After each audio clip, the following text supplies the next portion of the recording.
잘 오셨습니다. 우리 앞뒤에 계신 분들과도 한번 같이 인사해 보겠습니다. 참 잘 오셨습니다. 네. 제가 지난주에 강의를 하면서 제가 잠깐 잘못 말씀드린 것이 불현듯 생각이 나서 오늘 잠깐 이야기하고 오늘 출애굽기를 함께 나눴으면 좋겠습니다. 제가 지난번에 무드셀라 이야기를 잠시 했는데 여러분 무드셀라의 뜻이 무엇이라고요? 죄송합니다. 제가 곤란한 질문을 한번 한 것 같네요. 한 주 지나면 다 까먹으시잖아요. 그죠? 그 창을 던지는 자라는 뜻입니다. 이건 맞는 뜻이고 창을 던지는 자라고 하는 사람이 죽으면 이제 종말이 온다.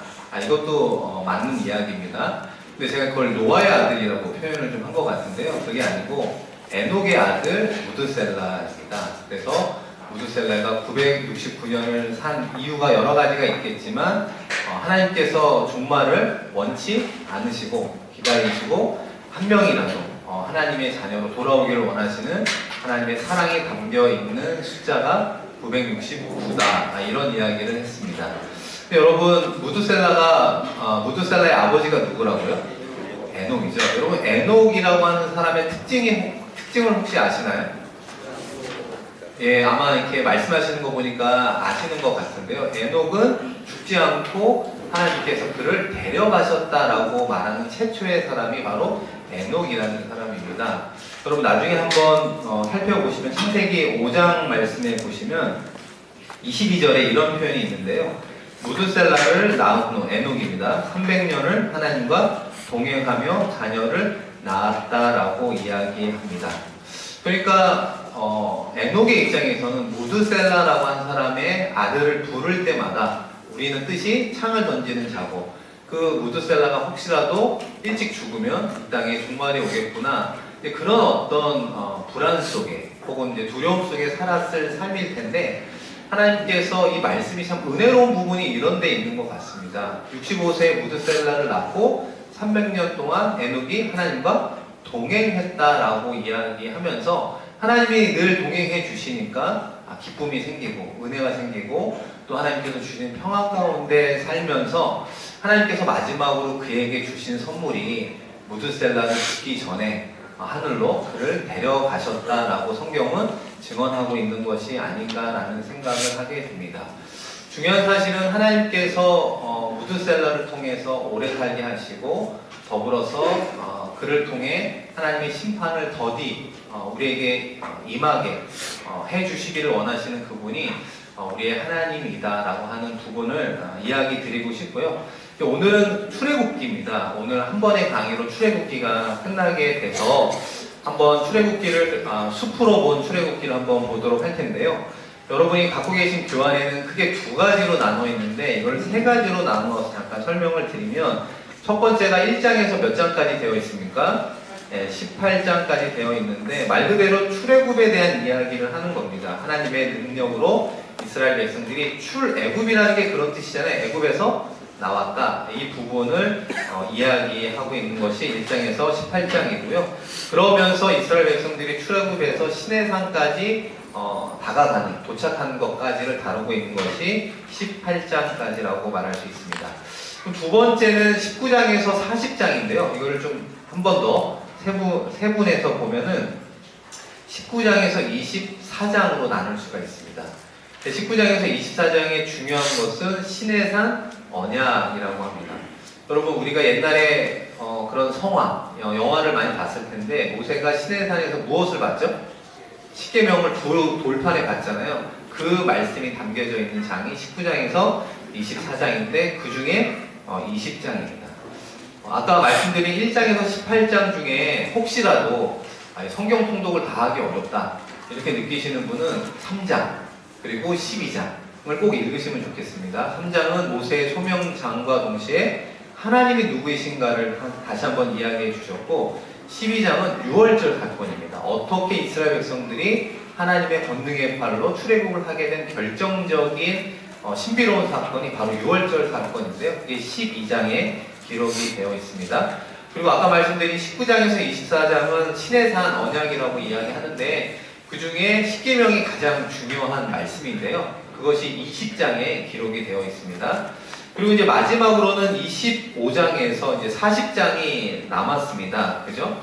이 부분이 조금 복잡한데, 좀 이따가 말씀을 드리겠습니다만은, 25장부터 31장은 성막을 제작하라라고 지시하신 말씀으로 이루어져 있습니다.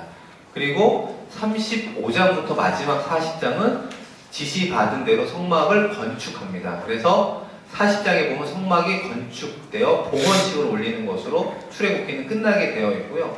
그러면 그 사이에 비어있는 말씀이 하나 있잖아요. 32장에서 34장이 이게 삽입이 된 겁니다. 그런데 이 부분은 무엇을 다루느냐? 우리가 흔히 금송아지 사건이라고 하면 알 수 있는, 아론이 모세가 시내산에 올라가서 계명을 받고 있는 동안에 하나님이 어디 있느냐 외치는 이스라엘 백성들이 요구 때문에 금송아지를 만드는 우상숭배 사건이 나오거든요. 32장에서 34장이 나오는데 그 중에 32장 이 부분을 꼭 한번 같이 읽으시면 좋겠습니다. 두 번째로 한번 살펴볼 수 있는 것은 출애굽기가 구약 성경이지 않습니까? 구약 성경에 출애굽기가 있다면 신약 성경에는 무슨 사건으로 함께 이야기하냐면 십자가의 사건으로 이야기합니다. 출애굽이라고 하는 것이 속박당하고 고통당하고 힘들어하는 이들에게 하나님의 자녀가 될 수 있는 기회를 준 것이 구약의 출애굽이라면, 신약에서는 하나님의 온전한 자녀가 될 수 있는 유일한 길, 예수 그리스도의 십자가의 피 흘림, 이 사건이 바로 서로 상응하는 것이다. 이렇게 말씀드릴 수 있고요. 또 하나 이제 세 번째로 말씀드리고 싶은 것 중에 하나는, 이제 말씀을 쭉 읽으시면 어떤 말씀들이, 표현들이 많이 나오냐면, 특별히 모세와 바로의 대화 중에 이런 표현이 나옵니다. 내 백성을 보내라, 그들이 나를 섬길 것이다 라고 표현하는 표현들이 한 10몇 번 이상 반복이 되는 것을 알 수 있습니다. 이 부분은 수평적인 부분과 수직적인 부분에서 이해를 할 필요가 있습니다. 특별히 출애굽기 부분은, 수평적인 부분은 무엇이냐면 내 백성을 보내라, 내 백성을 보내라 라고 하는 그곳이 어디입니까? 애국, 노예로 살고 있는 자유와 뭐 여러 가지 면에서 인권과 이런 모든 부분들에 억압당하고 속박당하는 그곳에서 내 백성을 보내라 라는 뜻은 무슨 말입니까? 이 백성들에게 자유를 주겠다, 이 백성들을 해방시켜 주겠다라고 하는 수평적인 부분에서의 자유를 이야기하고 있습니다. 그러면 마지막으로 말씀드렸던 그들이 나를 섬길 것이다 라고 하는 것은 어떤 의미겠습니까? 나를 섬긴다는 건 하나님을 섬긴다는 것인데, 종교적으로 신앙적으로 하나님과 나와의 백성의 언약의 관계를 내가 맺게 하겠다. 이것이 이제 출애굽기에서 우리가 놓치지 말아야 하는 두 가지 차원의 방향이라고 말씀드릴 수 있습니다. 여러분 혹시 이런 용어를 들어보셨는지 모르겠습니다만, 이 출애굽기가 사실은 상당한 영향력을 끼쳤습니다. 남미에서는 해방신학이라는 이름으로, 그러니까 해방이라는 말 뜻을 그대로 씁니다. 억눌리고 있는 우리 민중들을 해방시켜줘야 된다. 해방신학으로 많이 발전되었고요. 우리나라 60년, 70년, 80년대까지 유행했던 신학의 이름이 무슨 신학입니까? 민중신학이라는 이름으로 마찬가지로 사회적인 약자들에게 다시 한번 기회를 줘야 되는 것이 아니냐, 이런 부분으로 이제 많은 운동들을 했습니다. 그런데 중요한 사실은 이것으로 그치는 거는 문제가 있다는 겁니다. 수평적인 차원에서의 해방으로 예수님이 이 땅에 오신 게 아니잖아요. 이스라엘 백성들이 나귀 새끼를 타고 예루살렘에 입성했을 때 예수님을 보고 환호하는 모습이 정치적인 메시아, 우리에게 자유를 줄 수 있는 왕으로서 환호했지만, 주님은 그 길을 가신 것이 아니라 무슨 길을 갔습니까? 하나님과 우리 사이에 막힌 담을 허무는 죄악의 문제를 온전히 해결하고자 오신 영적인 메시아로서 이 땅에 오셨다라고 하는 것이 예수님의 모습이라면, 우리가 수평적인 부분에서의 어려운 약자를 돌보아야 하는 것도 맞지만, 그것이 첫 번째가 아니라 누구와의 관계를 먼저 정립해야 됩니까? 하나님과 나와의 관계 속에 받은 사랑과 은혜를 우리의 수평적인 자리에서 만나는 사람들에게 보답하며 베푸며 사랑하며 살아가는 것이 중요하다. 그러니까 순서가 중요한 거예요. 하나님과 나와의 수직적인 관계, 그리고 수평적인 관계로의 나아가는 이 부분에 있어서 균형을 잡았으면 좋겠습니다. 마지막으로 출애굽기 하면 여러분이 꼭 접하게 되는 것 중에 하나가 무엇이냐면 바로 기적이라고 말할 수 있습니다. 기적.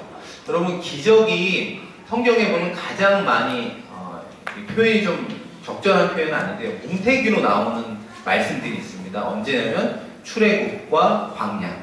여러분 말씀은 이제 쭉 읽다 보시면은 출애굽의 10가지 재앙도 신비롭고 200만 명이 넘는 사람이 광야라고 하는 사막에서 어떻게 매일 아침에 만나를 먹고 저녁에 메추라기를 먹고 또 반석을 치면 물을 먹을 수 있었는가, 이런 신비로운 기적이 가장 많이 나오는 곳을 찾으라면 첫 번째가 바로 출애굽과 광야 시대, 요 길을 말하고요. 두 번째는 어디냐면 엘리야와 엘리사 시대. 열왕기 상하 말씀을 읽다 보면 거기에서도 신비로운 기적들이 많이 일어나는 것을 알 수 있습니다. 마지막으로 성경에 가장 많은 이적과 기사가 나타난 곳이 어딜까요? 바로 그렇죠, 예수님 시대입니다. 예수님 시대 때 죽은 자도 살리고 오병이어도 있고 뭐 여러 가지 기적들이 많이 있지 않습니까? 근데 여러분 기적이 사람을 변화시킬 수 있을까요? 없을까요? 제가 너무 어려운 질문을 하고 있나 봐요. 지금 여러분 생각해 보시기에 기적은 사람을 변화시킵니까? 동의하시나요?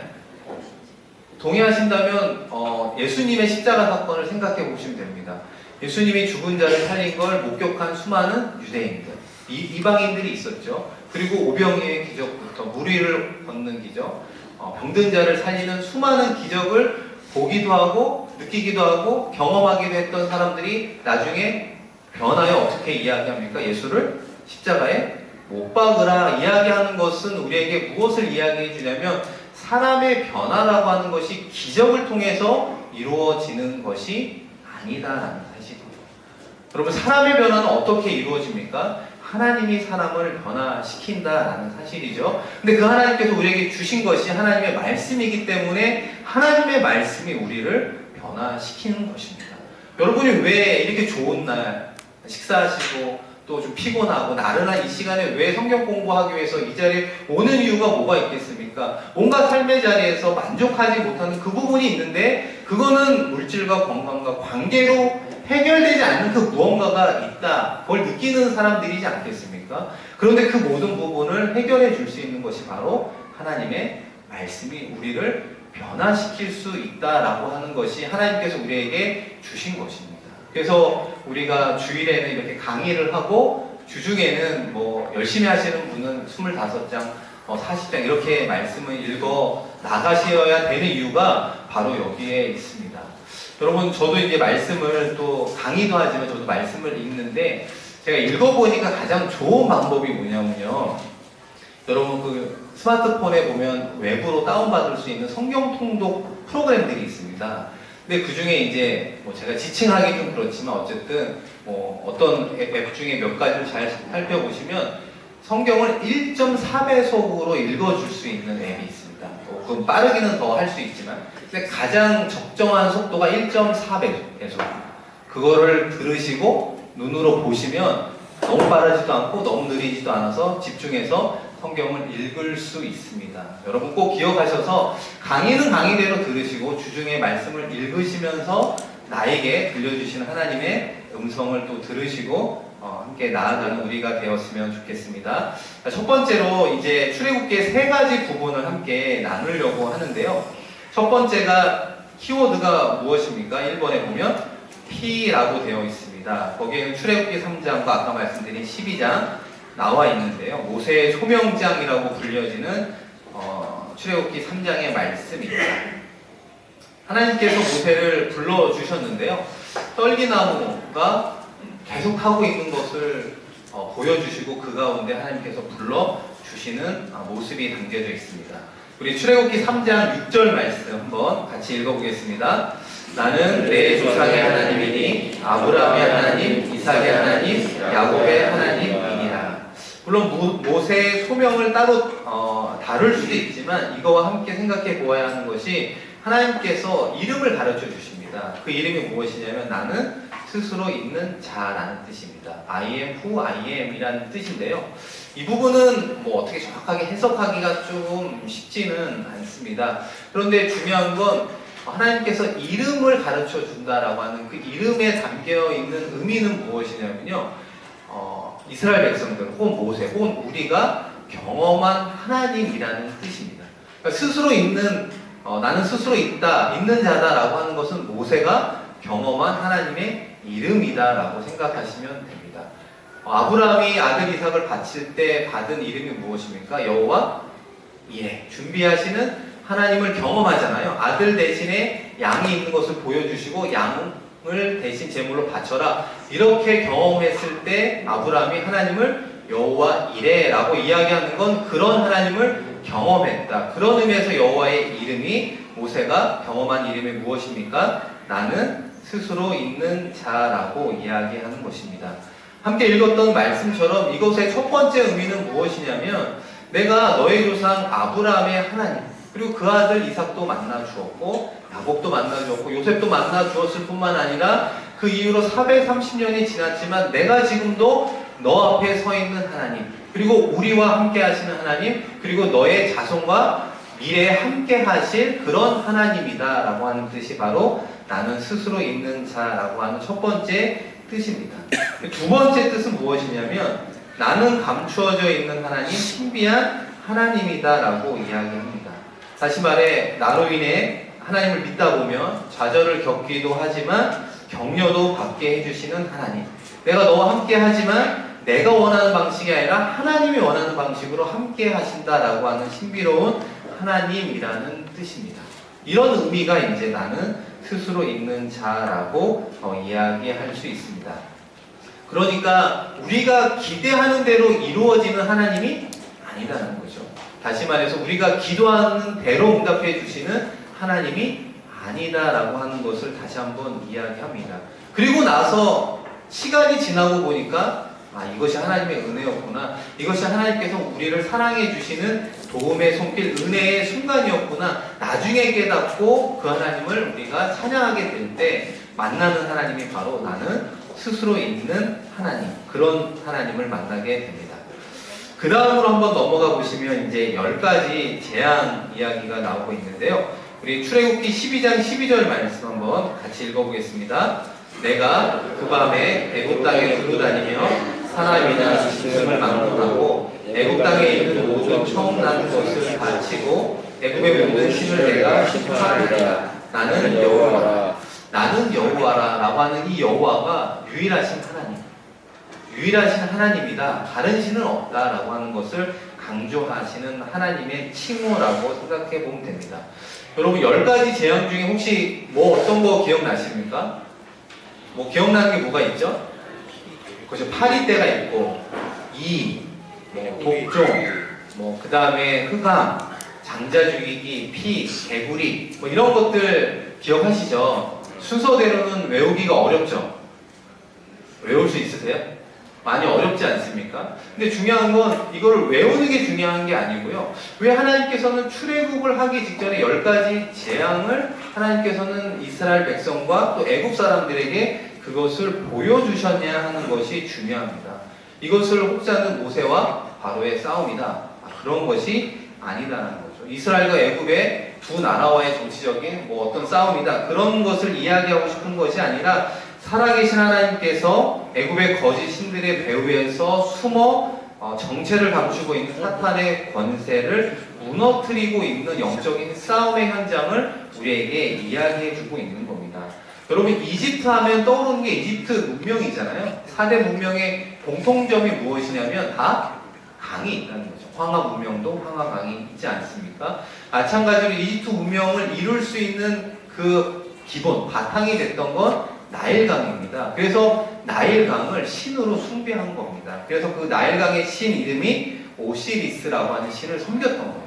그러니까 하나님 보기에는 이것이 옳지 않지 않습니까? 유일한 신은 하나님인데 나일강으로 인해서 너희가 풍요로움을 느끼고 풍요로운 그 신을 섬기고 있는 그 나일강을 내가 늪으로 만들어 버릴 수 있다라고 보여주신 것이 첫 번째 사건, 피해 사건이라고 이야기합니다.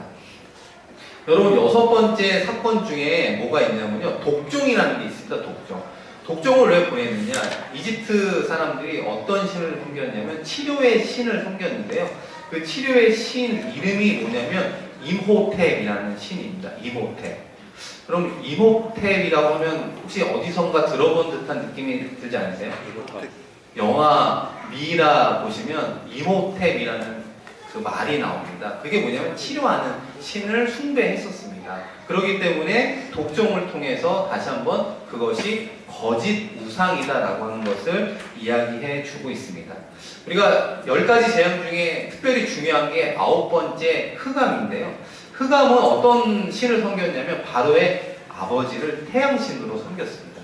태양신을 섬긴 거죠. 왜? 태양이 있어야, 날씨가 좋아야 모든 농작물이나 이런 부분들이 잘 살 수 있기 때문에 태양신을 섬겼던 그들을 어떻게 힘들게 했습니까? 3일 동안 흑암을 허락해 주셨고요. 마지막 그 바로의 아들 장자를 죽임으로 말미암아 하나님께서 10가지 재앙으로 그들을 출애굽할 수 있도록 도와주셨다라는 사실입니다. 우리가 창세기를 첫 번째, 두 번째, 오늘 출애굽기를 하면서 공통된 것 중에 하나가 하나님의 심판의 때는 죄가 가득 찰 때, 관영할 때라고 이야기를 제가 반복해서 말씀을 드렸습니다. 그것은 이 세상의 죄뿐만 아니라 온 인류의 죄악뿐만 아니라 우리 개인, 우리 가정도 동일하게 하나님께서 적용하는 심판의 기준이 바로 거기에 있습니다. 하나님은 일단 허용하시죠. 그렇게 해보라고 하고 놔둡니다. 그러나 그것이 하나님의 기준에 도달할 때까지 돌이키지 않고 회개하지 않을 때 하나님께서 개인으로 가정 그리고 나라를 심판하시는 하나님의 모습을 성경적으로 계속해서 우리에게 보여준 것이죠. 노아의 홍수도 그렇고 바벨탑 사건도 그렇고 이제 재림의 주를 기다리는 관점이 하나는 이 세상의 죄가 가득 차고 있구나. 그리고 동시에 복음이 땅끝까지 전파되고 있구나. 이 두 가지를 보면서 재림의 주가 언제 오시는가 우리가 가늠하고 있는 것 같습니다. 여러분 혹시 여러분에게 있어서 예수 그리스도를 왜 믿습니까? 예수 그리스도를 왜 전도합니까? 라고 이야기할 때 많은 분들이 어떤 대답을 하냐면요. 예수님을 믿으면 행복해집니다. 이런 대답을 해요. 예수 그리스도를 믿어야 되는 이유는 예수 그리스도를 믿으면 예를 들면 부자가 됩니다. 예수 그리스도를 믿으면 가족의 치료가 이루어집니다. 이런 어떤 말로 전도하기도 하고 이것 때문에 신앙생활을 하시는 분이 있는지 모르겠습니다. 근데 여러분 이것은 절대적인 진리는 아니라는 거예요. 진리에 속해 있지만 절대 복음이 아니라는 겁니다. 예수 그리스도가 이 땅에 오신 이유는 하나님의 심판으로부터 구원 얻을 수 있는, 구속받을 수 있는 유일한 길을 제시해 주기 위해서 우리에게 오신 분이 예수 그리스도다라고 이야기하는 겁니다. 예수 그리스도를 믿으면 어떻게 되는 겁니까? 구원받는다. 구원받은 하나님의 자녀가 되어 하나님과 함께 살아간다라고 하는 것이 우리가 예수 그리스도를 믿는 유일한 이유여야 하는 것입니다. 그 부분이 이제 성경에서 계속해서 등장하고 있는데요. 한 장을 한번 넘겨보시면 이쪽에 보시면 피의 역사가 나오고 있습니다. 1-4번에 보시면 애굽에서 피의 희생의 제물이라고 하는 부분이 있는데요. 여러분 가로 1번을 한번 보시면 애굽에서 큰 심판이 임할 때 하나님을 믿고 순종하는 어떤 사람들에게 은혜를 베풀었습니까? 모든 사람들이라고 이야기합니다. 이 모든 사람들은 이스라엘 백성들만 이야기한 것이 아니라 누구까지 포함이 된 거죠? 애굽 사람들. 애굽 사람들까지 하나님께서는 구원받기를 원하셨다라고 이야기를 하시는데 그 마지막 12장에 나오는 장자의 죽음으로부터 어떻게 구원 얻을 수 있는가라고 하는 것이 출애굽기 12장 13절 말씀입니다. 같이 한번 읽어보겠습니다. 시작. 내가 피를 볼 때에 너희를 넘어가리니. 이 말씀만 보면 이제 이 부분이 잘 이해가 안 가실 수 있는데요. 마지막 장자를 죽일 때 하나님께서 이스라엘 백성과 애굽 사람을 구별하는 하나의 방법이기도 하지만 하나님의 말씀의 순종과 불순종의 구분법을 어떻게 했냐면 집마다 가족이 적으면 두 가정이 합해서 어린 양을 잡으라고 이야기합니다. 그리고 그것을 어디에 바르라고 이야기하냐면 문설주와 임방에 바르라고 이야기하죠. 그것이 우리로 얘기하면 현관입니다. 현관의 가로와 현관의 양 세로에 피를 발라라. 그러면 여호와의 사자가 지나가다가 묻어있는 피를 보면 내가 그 집은 하나님의 말씀에 순종한 집이구나. 그리고 내가 넘어가겠다는 거예요. 6월이라는 게 넘어간다. 패스오버의 단어지 않습니까? 넘어가겠다라는 뜻이에요. 그래서 그거대로 한 이스라엘 백성, 혹 애국 사람들 중에도 그런 사람이 있다면 그런 사람들까지 다 하나님께서 구원해 주시겠다라고 하는 사건이 바로 유월절 사건이라는 사실입니다. 그래서 여러분, 모세가 그 당시 이스라엘 백성들에게 뭐 이런 마이크 시설도 안 된 방송 시설이 미흡한 그때 뭐라고 이야기를 하겠습니까? 지역을 돌아다니면서 이야기하겠죠. 당신은 양의 피를 발랐습니까? 이것부터 확인하는 거예요. 피를 발랐는지 안 발랐는지 이게 중요하거든요. 왜냐하면 하나부터 9가지 재앙이 이루어진 걸 보면 10가지 재앙도 이루어질 확률이 뭐 예를 들면 99.9% 이상인 걸 모든 사람이 아는데 혹시라도 깜빡하거나 실수하거나 하는 사람들이 있기 때문에 피를 문설주와 이방에 발랐습니까? 이것을 외치면서 나아가고 있다는 사실입니다. 여러분, 이것이 영적인 예수 그리스도를 의미한다는 겁니다. 다시 말해서 하나님께 우리를 구원해 주십시오. 간절히 기도한 집을 하나님께서 구원해 주신 것이 아니라 하나님의 말씀대로 순종한 사람에게 하나님이 구원을 허락해 주셨다는 거예요. 피를 바른 사람만 그 안에 사람이 죽지 않고 장자가 죽지 않고 패스 오버하는 넘어가여 구원 얻을 수 있는 길을 허락해 주셨다라고 이야기하는 것입니다. 이 피의 역사가 출애굽부터 시작된 것이 아니라는 겁니다. 최초의 복음이라고 일컬어지는 것이 에덴 동산의 피로부터 시작하는데요. 가로 2번에 아래 보시면 창세기 3장 21절 말씀이 나와 있는데 한번 같이 읽어보겠습니다. 여호와 하나님이 아담과 그 아내를 위하여 가죽 옷을 지어 입히셨다. 여러분, 피를 알 수 있는 유추해 볼 수 있는 단어가 무엇입니까? 가죽 옷입니다. 가죽 옷. 이 가죽 옷이라고 하는 부분이 어떤 맥락에서 이루어진 거냐면 아담과 하와가 선악을 알게 하는 나무의 실과를 먹고 본인들이 벌거벗은 것을 깨닫고 하나님을 피하게 됩니다. 그리고 나서 이들이 부끄러운 것을 느끼고 그들의 어떤 그 부분들을 무화과 나무 잎으로 가린 거예요. 근데 여러분, 무화과 나무 잎으로 가렸다? 이것이 온전한 방법이 못 되는 겁니다. 왜냐면 해가 뜨면 태양이 이제 비치게 되고 그러면 이제 이게 죽은 잎이니까 말라 비틀어져서 다시 오므라들면서 그 역할을 할 수 없어 또 숨어버리는 삶을 살 수밖에 없었던 아담과 하와가 아니겠습니까? 그때 하나님께서 그들에게 무슨 옷을 입혀주셨느냐? 그들의 치부를 가릴 수 있는 가죽옷을 지어 입히셨다는 거예요. 그럼 가죽옷이라는 게 갑자기 생산되어 나온 옷이 아니잖아요, 지금처럼. 그 말은 무슨 말입니까? 무슨 동물인지는 알 수 없지만 동물의 피를 보았다는 거죠. 그 동물의 생명을 죽였다는 뜻입니다. 그리고 그 가죽으로 옷을 입혀주신 거죠. 다시 말해서 죄를 짓고 그 죄를 하나님께서 일종의 용서해 주시는 방법의 첫 번째 시작이 피 흘림부터 시작되었다라는 것을 알 수 있습니다. 창세기 때 그렇게 시작하는 것이 출애굽에 넘어가서는 아까 말씀드린 유월절에 어린 양의 피로 시작이 되고요. 연결이 되는 것입니다. 그리고 그런 역사가 이제 구약의 이스라엘 백성들의 전통으로 자리 잡게 됩니다. 그래서 시간이 쭉 흘러서 예수님 시대가 되어서 여러분 4번으로 한번 넘어가 보시면 요한복음 1장 29절에 보라 세상 죄를 지고 가는 하나님의 무엇이다? 어린 양이로다 라고 이야기하는 이유가 바로 여기 있습니다.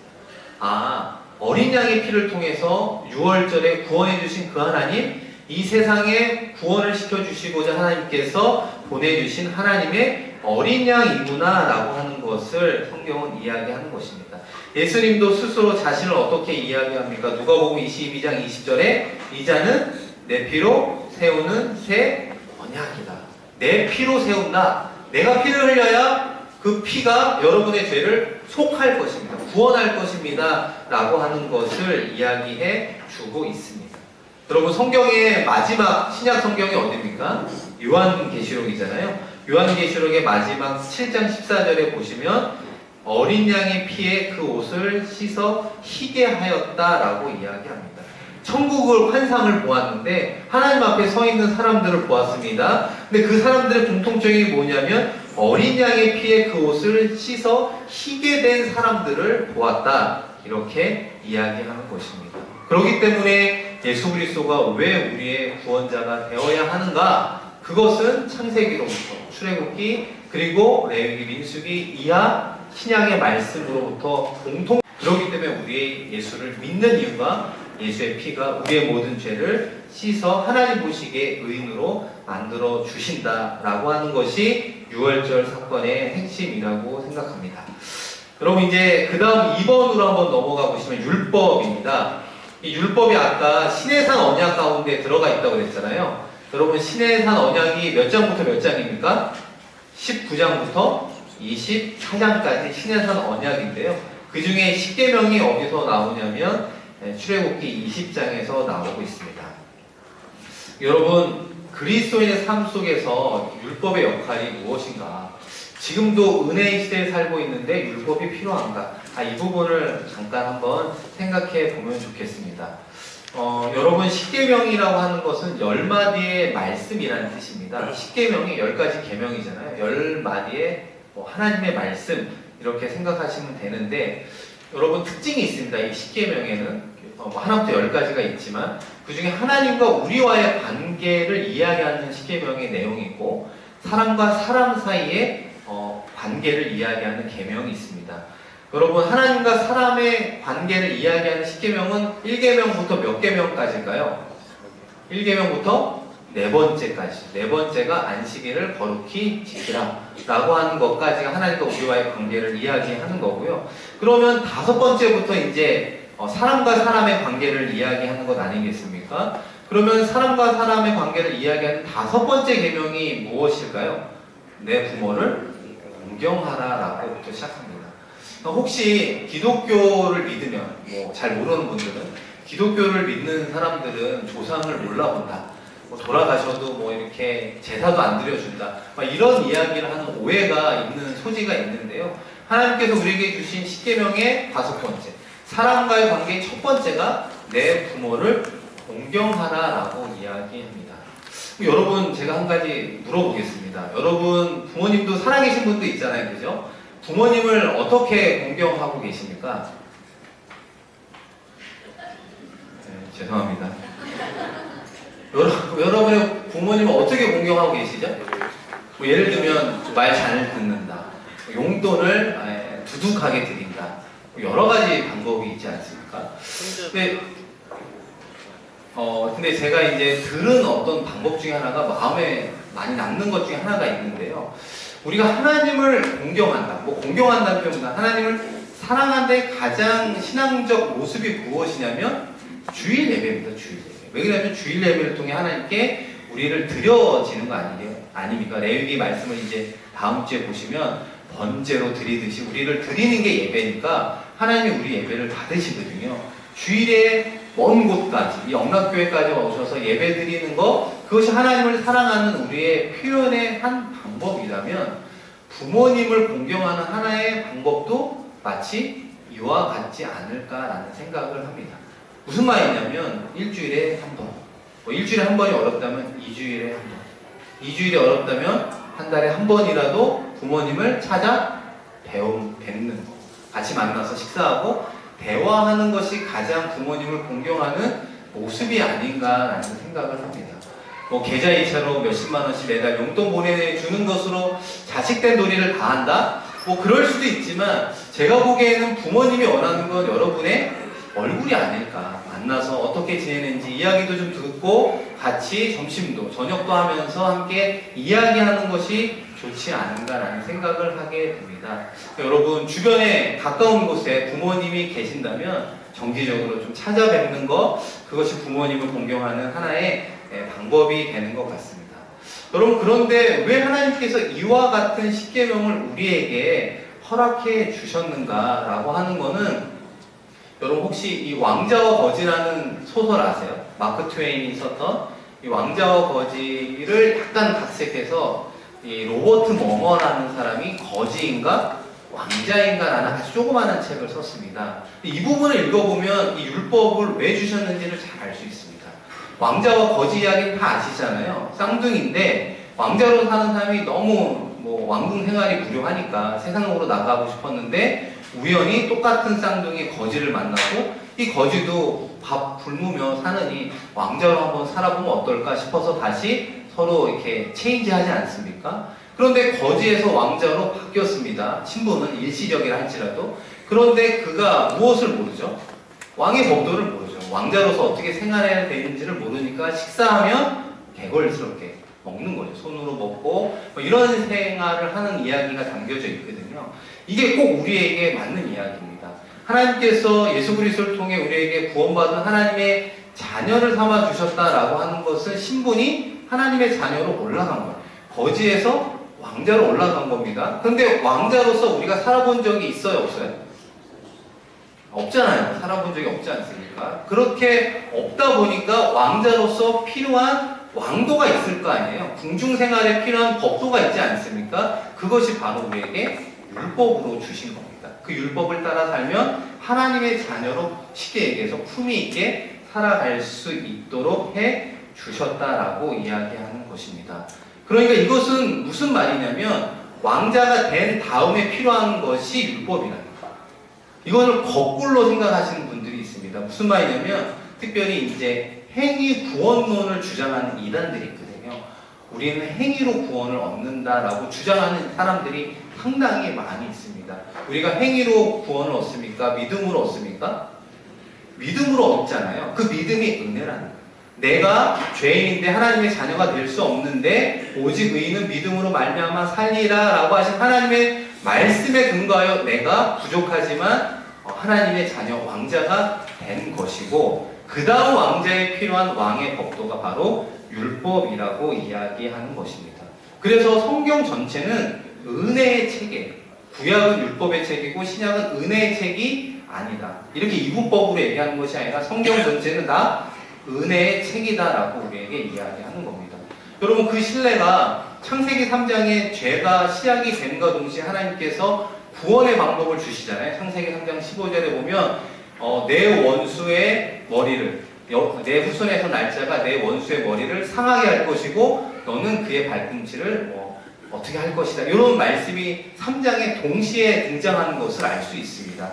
하나님께서 우리에게 죄를 졌지만 그 죄의 구원의 방법을 우리에게 은혜로 동시에 허락해 주시고 있다는 것이 성경 창세기로부터 흘러가고 있기 때문에 구약은 율법의 책이 아니라 구약도 역시 무슨 책? 은혜의 책이다라고 말씀드릴 수 있습니다. 그러면 하나님께서 왜 율법을 우리에게 주셨느냐? 그것은 크게 두 가지 이유가 있는데요. 하나는 우리가 삶을 통해 하나님의 영광을 좀 드러냈으면 하는 것이 하나님의 뜻입니다. 여러분, 왜 여러분이 도적질하면 안 됩니까? 하나님이 진실하신 분이기 때문에. 왜 여러분 거짓말하면 안 됩니까? 하나님이 정직하신 분이기 때문에 그렇습니다. 그런 분이기 때문에 그것을 자녀된 너희가 이 땅에서 보여주어라 라고 이야기를 하는 것입니다. 제가 얼마 전에 있었던 이야기인데요. 제가 좋아하는 운동이 하나 있습니다. 제가 테니스를 좋아하거든요. 여러분 혹시 테니스 좋아하세요? 네, 뭘 물어봐도 반응이 하나도 없으시네요. 뭐 좋아하시는 분도 있고 아니신 분도 있지만 제가 테니스를 어쨌든 좋아하고 이제 저희가 지내는 사택 근처에 클럽이 있어서 가입을 하게 됐습니다. 근데 제가 테니스를 좋아도 하지만 테니스를 조금 잘 칩니다. 표정이 믿기 어려운 표정이신데 제가 보기보다는 조금 운동을 잘하거든요. 근데 테니스는 그보다 좀 더 잘합니다. 근데 그러다 보니까 어떤 일이 발생을 했냐면요. 사실 이제 제가 이제 목사라는 신분을 감추고 클럽에 죄송합니다. 제가 가입을 했습니다. 왜냐면 이제 좀 알고 지내기가 조금 불편한 점이 있더라고요. 그 주민들도 많이 있고 그래서 사실 제가 몇 개월을 감추고 테니스만 일주일에 한 번 시쳤습니다.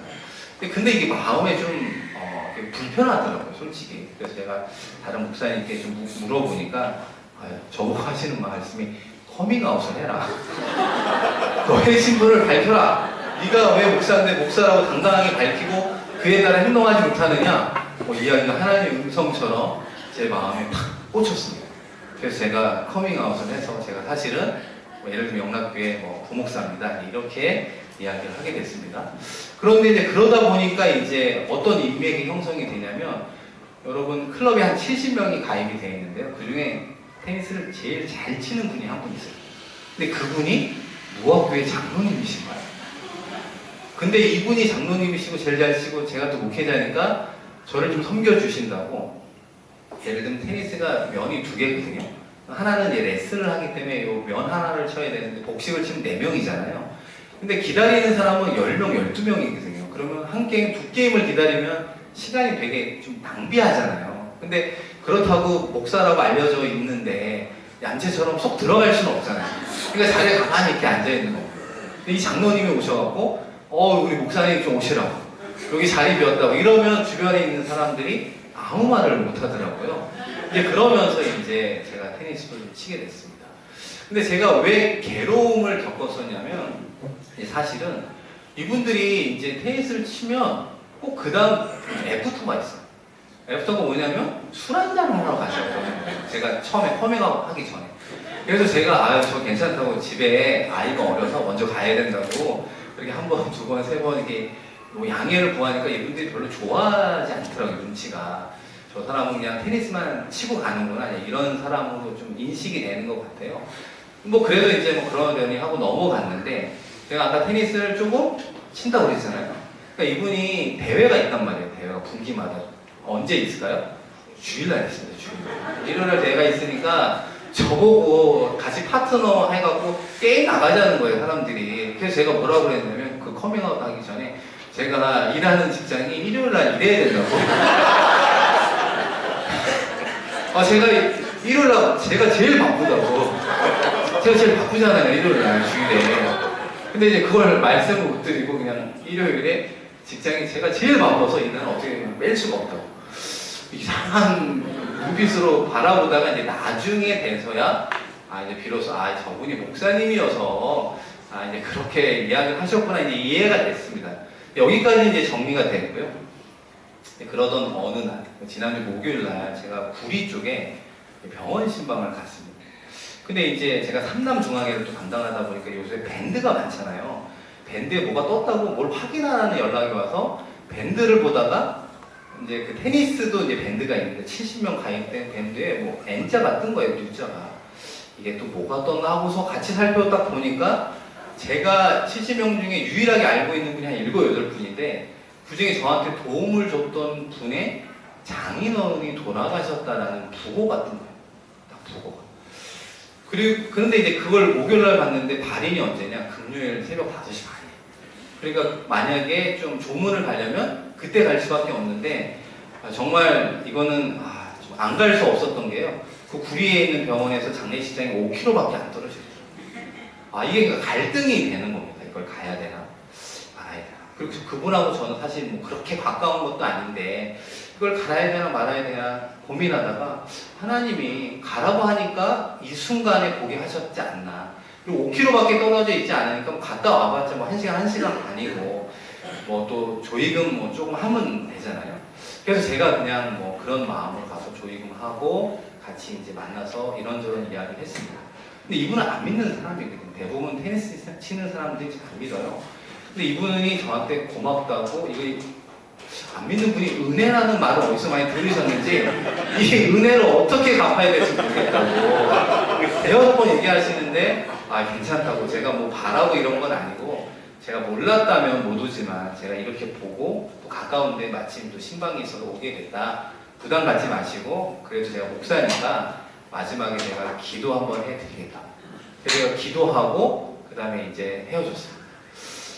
제가 이 일이 있은 후에 아내한테 이런 일이 있었다 얘기하니까 집사람이 좀 뭐라고 그러더라고요. 이건 흔히 말해 너무 좀 오버하는 거 아니냐 뭐 이런 얘기를 하더라고요. 뭐 생각해보면 우리가 뭐 다 찾아갈 수 없는 장례이지 않습니까? 근데 제가 뭐라고 이야기를 했냐면, 아니 이분들이 일단 내가 뭐 영락교회 목사라는 것도 모르는 것도 아니고, 그리고 안 믿는 사람이 99%인데, 그리고 사람들이 생각하는 기독교를 요새 뭐 그런 식으로 인식하고 있는 이때, 그래도 모르는 사람일 때 가야 그분이 좀 뭐 감동도 받고 고마움을 느껴서 예수 믿는 사람이 좀 다른 점이 있구나, 뭐 이런 것을 함께 좀 느낄 수 있게 해야 되는 것이 아니냐, 이렇게 이야기하니까 또 여자분들은 또 강하게 얘기하다가 또 합리적인 이야기를 들으면 바로 꼬리를 내리는 그런 습성이 있더라고요. 잘했다고. 아까는 막 뭐라고 눈으로 레이저 쏘다가 한 5분 얘기 듣더니 우리 남편 훌륭하다고 또 칭찬해 줬던 기억이 납니다. 여러분, 하나님, 그러니까 예수님을 안 믿는 우리가 흔히 말하는 비기독교인들은 하나님이 살아계시냐 안 살아계시냐를 증명해 준다고 믿는 분들이 아니에요. 그분들은 무엇을 기대하겠습니까? 하나님을 믿는 사람을 통해 하나님을 느끼고 싶어 한다는 거예요. 예수 그리스도를 믿는 사람을 통해 예수 그리스도의 향기를 느끼고 싶어 하는 거예요. 그리고 느끼면 내가 나가는 거지. 예를 들면 복음을 전한다고 정말 유창한 말로 이야기한다고 그들의 마음이 바뀌어서 그들의 마음의 문이 열려서 교회로 가는 것이 아니다라는 사실입니다. 그렇기 때문에 하나님께서 우리에게 주신 것이 무엇이냐면 율법의 말씀을 주신 거예요. 그 율법을 따라가 보면 그리스도의 향기를 드러낼 수 있는 길이 거기에 기록되어 있다라고 하는 것이 하나님께서 우리에게 주신 율법의 이유라고 이야기하는 것입니다. 여러분, 자녀들을 키우다 보면 어떤 일들이 있냐면요. 그러니까 이게 마음속에 큰 사운드들, 우리 재성 부분 때문에 주신 또 다른 이유 중에 하나인데요. 우리 자녀들을 키울 때 크게 해라, 긍정적으로 해라, 명령하는 것과 부정적으로 하지 말아라 이렇게 이야기하는 두 가지가 있습니다. 예를 들어 해라, 긍정적으로 얘기하는 것들이 대부분 무엇이냐면 저녁 먹어라, 그죠? 근데 뭐 하라고 하죠?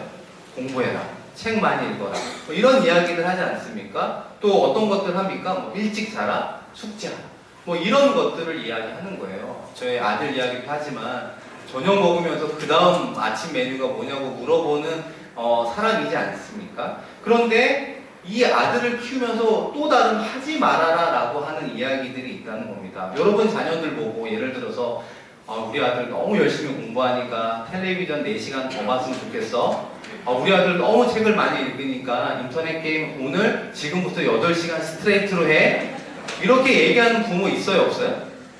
없잖아요. 왜 없습니까? 이건 천성적으로 하지 말아야 되는 것인데 우리가 죄인이기 때문에 자꾸 하려는 습성이 있다는 거예요. 죄성이 있다는 겁니다, 자녀들에게. 그렇기 때문에 하나님께서 우리가 자녀를 키우면서 느끼는 게 뭐냐면 해라, 그리고 하지 말아라, 이 두 가지의 율법의 특성이 우리 가운데 이미 내재되어 있다는 것을 이야기합니다. 그런 맥락에서 하나님께서도 자녀된 우리에게 해라, 뭘 해라? 안식일을 거룩히 지켜라.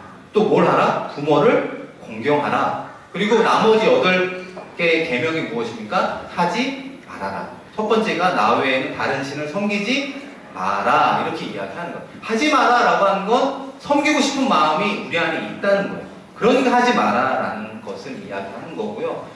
거룩히 지켜라, 지키지 않으려는 습성이 있기 때문에 죄성이 있으니까 주의를 하나님께 온전히 지켜라 라고 하는 것이 우리에게 율법을 주신 이유다라는 사실입니다. 그렇기 때문에 은혜와 율법이 같이 공존할 수 있다는 것을 꼭 기억하시면 좋겠습니다. 그런데 여러분, 그것이 우리의 힘으로, 우리의 능으로 가능합니까? 가능하지 않잖아요. 그래서 3쪽에 1-4번을 보시면 성령 충만으로 승리하라라고 이야기합니다. 이 성령 충만으로 승리하라라고 하는 것도 신약에서 등장한다라기보다는 에스겔 36장 26절, 27절 말씀 한번 같이 읽어보겠습니다. 또 새 영을 너희 속에 두고 새 마음을 너희에게 주되 너희 육신에서 굳은 마음을 제하고 부드러운 마음을 줄 것이며 또 내 신을 너희 속에 두고 내 율례를 행하게 하리니 너희가 내 율례를 지켜 행할 새 영을 너희 속에 두고 새 마음을 너희에게 주었을 때 우리의 마음속에 있는 딱딱한 굳은 마음들이 있다는 거죠. 그것을 부드러운 마음으로 바꾸어 주신다라고 이야기합니다. 여러분 꼭 기억하셔서 안 믿는 사람은 여러분을 통해 하나님을, 여러분을 통해 그리스도의 향기를 느끼고 싶어 합니다. 그리고 그것을 위해서 하나님께서 주신 말씀이 율법, 계명의 말씀이고 승리할 수 있도록 성령 하나님께서 함께 해달라고 또 기도하며 나아갔으면 좋겠습니다. 마지막으로 이제 속죄라고 하는 출애굽기 32장인데요. 아까 말씀드린 것처럼 25장부터 40장이 사실은 성막에 관련된 이야기입니다. 그런데 25장에서 31장은 성막 건축을 지시해 주신 거죠. 이렇게 만들어라, 이렇게 이야기한 거고요. 35장부터 40장에 대해서는 지시해 주신 대로 성막을 건축함으로 봉헌하는 이야기가 나오고 있습니다. 오늘은 그 부분을 이야기하지 않는데, 왜냐하면 이게 레위기에는 이제 연속적으로 함께 가기 때문에 그렇습니다. 그래서 오늘은 그 가운데 있는 32장에서 34장, 그 중에 32장에 나와 있는 속죄라는 부분을 함께 다루었으면 좋겠습니다. 여러분, 제가 성막 이야기를 잠깐 했는데요. 아까 말씀드린 대로 하나님께서 이스라엘 백성들을 출애굽시켰던 이유가 수평적인 이유와 수직적인 이유가 있다고 말씀드렸잖아요. 그들에게 자유를 줌과 동시에 하나님과의 온전한 관계 회복이 있었다라고 말씀드렸습니다. 그래서 출애굽했으니까 수평적인 부분은 어느 정도 성취가 되었고, 온전한 성취는 이제 가나안을 정복했을 때 이루어지는 거죠.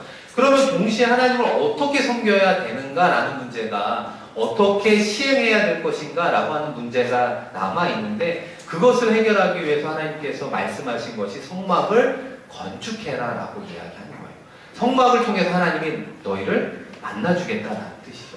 성막의 최초의 성막이 어디입니까? 창세기에 나오는 에덴 동산이죠. 죄가 없는 하나님과 아담이 영적으로 교제할 수 있었던 최적의 환경, 에덴 동산. 그러나 그것이 죄악으로 무너져서 세워진 것이 성막이라고 말씀드릴 수 있고요. 그 성막이 나중에 성막이 구약, 신약으로 넘어가면서 어떻게 바뀝니까? 성전으로 바뀌죠. 근데 그 성전이 고린도전서 3장 16절에 누구로 바뀝니까?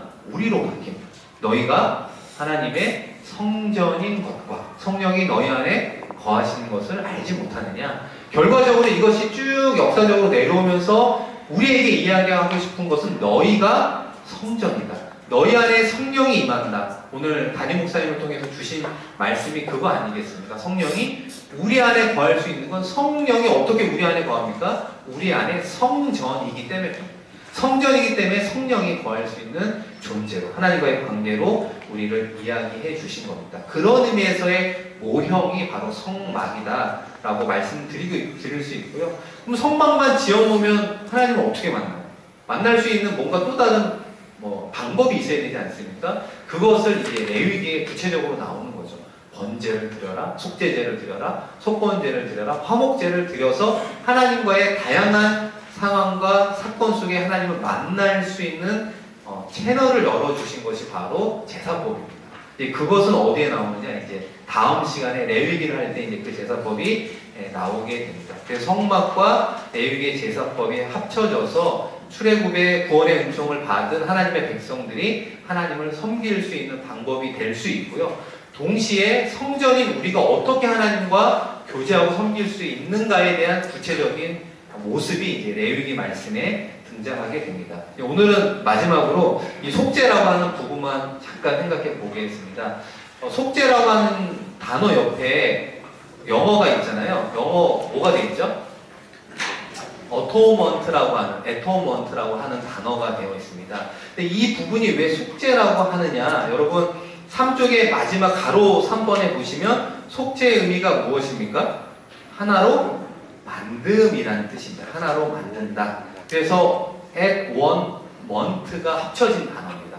그 순간 하나가 되게 한다는 뜻이 바로 속죄라고 하는 것을 이야기하는 겁니다. 그러니까 이스라엘 백성들이 시내산에 모였습니다. 그래서 모세가 율법을 받기 위해 또 성막과 관련된 것들을 지시받기 위해 올라간 사이에 하나님이 어디 있느냐, 출애굽시킨 하나님을 우리에게 보여다오 이스라엘 백성들이 바로 죄를 범하게 되는 겁니다. 그랬을 때 금송아지를 만들어 섬기게 된 사건이 발생하게 됩니다. 그리고 나서 이제 하나님께서 네가 출애굽시킨 백성들이 금송아지를 섬기고 있다, 내려가라, 이렇게 이야기를 해요. 그리고 나서 모세가 이야기하는 겁니다. 뭐라고 이야기하냐면 출애굽기 32장 26절에 보시면 누구든지 여호와의 편에 있는 자는 내게로 다 오라라고 이야기해요. 그러니까 하나님은 바로 심판하는 법이 없어요. 구원 얻을 수 있는 꼭 어떤 방법을 제시해 주는데 나에게로 와라. 너의 죄를 속할 수 있는 방법이 있는데 그것을 원하는 사람은 나에게로 오라라고 이야기했는데 몇 명이 응하지 않았냐면 3,000명이 응하지 않았습니다.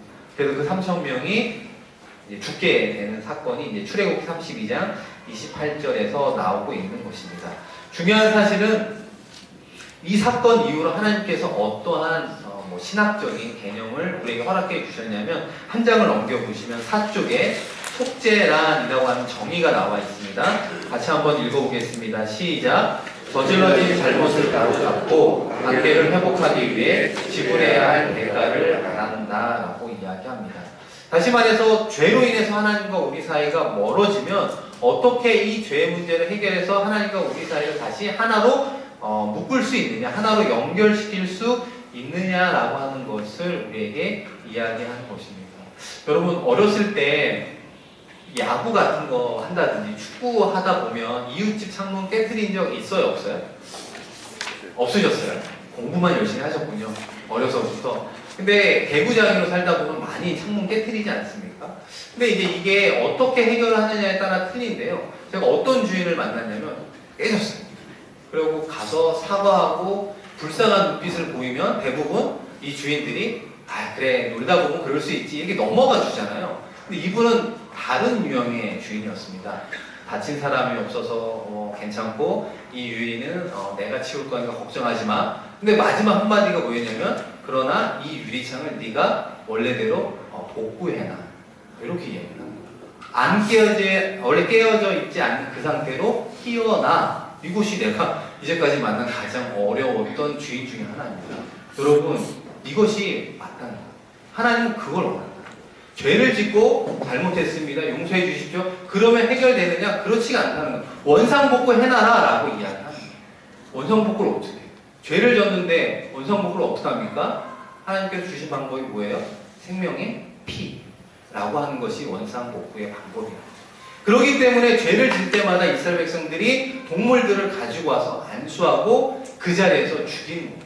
그럼 나 때문에 말 못하는 양이 죽어가는 모습을 보면 누구나 마음에 찔림을 받지 않겠습니까? 아 내가 이런 죄를 졌는데 나의 죄 때문에 엉뚱한 양이 피 흘려 죽는구나. 아, 내가 다시는 이 죄를 지면 안 되겠구나.